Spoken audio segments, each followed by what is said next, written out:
It's been about 2 weeks since the release of Monster Hunter Wilds and some of us are already at Hunter rank 700. Today I'm gonna show you guys how we did it. What's up guys, Chris here and welcome to another very exciting video. This is how to increase your Hunter rank in Monster Hunter Wilds the fastest way possible. First, you'll need one light bowgun player using the combat conga for paralysis. Traditionally, in the Monster Hunter speedrunning scene, we call this player the status gunner. It is this guy's job to lock monsters in place so that 3 damage dealers, in this case with this Artian heavy bowgun, can shoot water ammo. And this happens to deal an insane amount of damage to a Jarakan and Gravios. And that's precisely why we're going to repeatedly farm this quest, called Troublemakers, in just 1 minute and 35 seconds. So a very fast quest completion for a lot of Hunter rank points and a very consistent strategy as well. We're getting the same kill time every time we run this quest. Okay guys, just quickly, you might be thinking to yourself right now, spamming the same quest over and over again, isn't that super boring? Yeah, you're absolutely right, it is super boring. But some people don't care, they just want to get to the highest level as fast as possible, and this is the strategy to do so. And for me personally, I'm not spamming this quest over and over again, I have videos to make for you guys, so I don't even have the time. But I find this run here really nostalgic, because it reminds me of old school Monster Hunter, where we did haim runs like this all the time. In this video, I'm going to show you 2 different strategies that are very consistent to do this. One is with 4 heavy bowgunners. That's a lot easier, but it takes 20 seconds longer to complete this quest. And the other is with 1 light bowgun player and 3 heavy bowguns. 20 seconds faster on average, but it's a little bit more complicated since you need this light bowgun status gunner. Let us begin with the slightly more difficult but fastest strategy. I directly spawn on the Sacred because I was the one that hosted the quest. Here, the luring pod to make a Jarakan follow me. And then I jump on this path, which leads me to the other players that are already fighting Gravios. They don't need me to kill Gravios, so me luring a Jarakan at the same time is a perfect strategy. By the time I arrive, they almost killed it. I'm just helping out with paralysis ammo.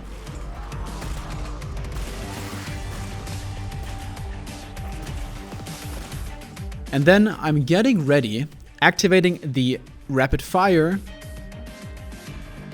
and shooting 1 time on a Jarakan to trigger the first paralysis. Now, light bowgun mines for some extra damage.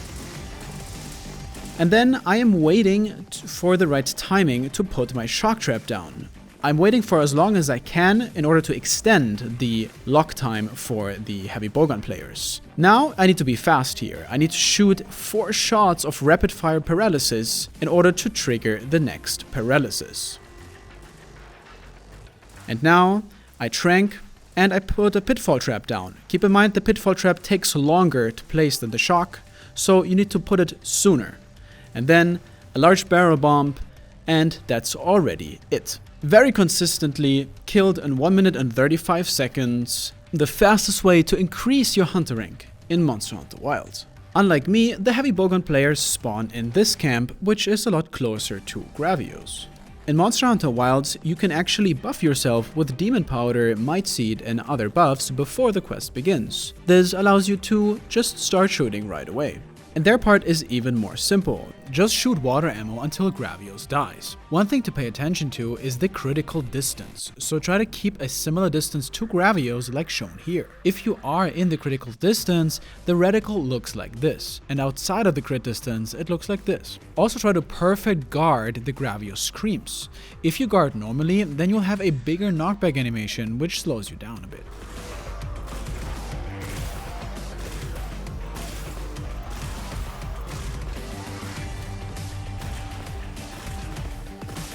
Before a Jarakan arrives, they recombine water ammo, so they have enough to kill a Jarakan as well. Now because I lock a Jarakan in place, they can comfortably aim between the arms and the head. Like this, you get piercing damage takes on arms, head and tail. We could have achieved a way faster kill time when using the Corrupted Mantle, but for us it was very important to show you guys a consistent strategy that works without the Corrupted Mantle, because there is a long recharge time after you've used it once. You would have to wait 10 minutes. And the goal of this strategy is to be able to repeatedly complete this quest as fast as possible, so we don't want to be waiting for this mantle to recharge every time we used it. And just like that, very comfortably, a Jirakan is captured inside the pitfall. Let us go over the builds so you see what we were using. The status gunner build is quite easy to make. You don't need an Artian weapon, you can actually just use the Congalala light bowgun. The mandatory skills here are paralysis attack, opener shot, and flinch free. The rest of the skills are optional. I used flinch free here not to get hit by my friends, but only because I didn't know shock absorber existed, which is basically flinch free level 5. With shock absorber, you can't get hit by anything your friends do except bombs. Of course, very important for the light bowgun is to use the rapid fire mod. The heavy bowgun build is a little bit more difficult to make. The skills here that are useful for this are water attack level 3, critical element, opening shot, tetrad shot, resentment, maximum might, coalescence, antivirus, and burst. For some reason, packs also use flinch free level 1 here instead of shock absorber. As for the heavy bowgun mods, you can see all the details here on the screen, and we're using elemental ammo powder and ignition mod. Now, since we covered the builds, let me give you guys some more extra in-depth information in case you're planning to play the status gunner. Now, first of all, new to the light bowgun in Wilds is that if you want to use your rapid fire, you need to first press circle in order to activate it.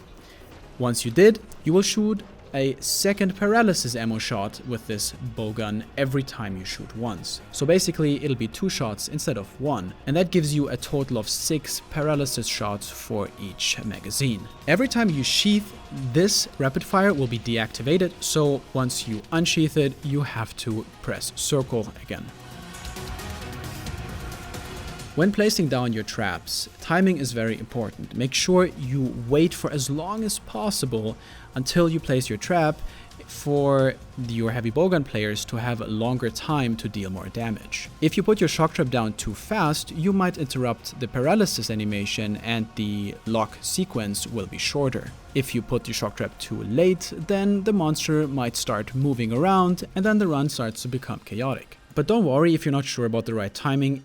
As soon as you practice this a couple of times, you will learn the right timing very, very quickly. When shooting your paralyzed ammo on a Jirakan, to paralyze it a second time, you have to watch out with the timing. Specifically, the timing of the last shot that is supposed to trigger the paralysis. And that is because of the animation of a Jirakan. And when it is trapped inside the shock trap, it cannot yet be paralyzed. As you can see here, I'm waiting a little bit with my last shot to make sure a Jirakan has fully finished its animation after the shock trap. Only then I can paralyze it. If I shoot this shot too early, then I'm forced to use one more additional shot to trigger the paralysis. This might lead to me having to reload an additional time that was unexpected. And as a status gunner, one additional unexpected reload can ruin the entire strategy and the monster starts moving again.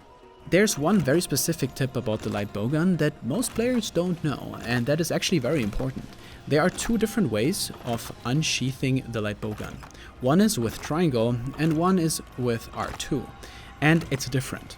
If you unsheath your light bowgun with triangle, your hunter will automatically reload in case your magazine isn't completely filled up. This might ruin this strategy, so in order to avoid that, I really recommend to unsheath the weapon with R2. If you unsheath with R2, it will always unsheath. Normally, it will never reload, and you have full control of your light bowgun, and you can still reload whenever you want. When you use your tranq bombs, there's a timer of around 20 or 30 seconds where the tranq bombs still have an effect, so you can pre-tranq and then put the trap down as well. By the way, you don't have to use tranq bombs like I did here. You can also just shoot tranq ammo, which is even faster. After every quest, don't forget to restock all of your ammo as well. There's one button to restock all of them at the same time, or if you don't want the flaming ammo to be restocked automatically, then you can restock every ammo individually, like paralysis and tranq only. As long as the flaming ammo is on 0 rounds in your pouch, it's not going to be shown during the quest, and you're not going to have to cycle through a long list of different ammo types to find the ammo you want. Well, lastly, I really recommend to bring some extra items like large barrel bombs to deal more damage, and also some shock traps to recombine in case something goes wrong. You can put additional traps down to extend the lock even further. For this, I recommend to use the radial menu, because like this, you can use a shock trap even if you have no more shock trap in your pouch. As long as you have the required materials to recraft this shock trap, it will automatically recraft it and automatically put the shock trap down. By the way, I recommend to change also the setting for the radial menu from like hover over to button press.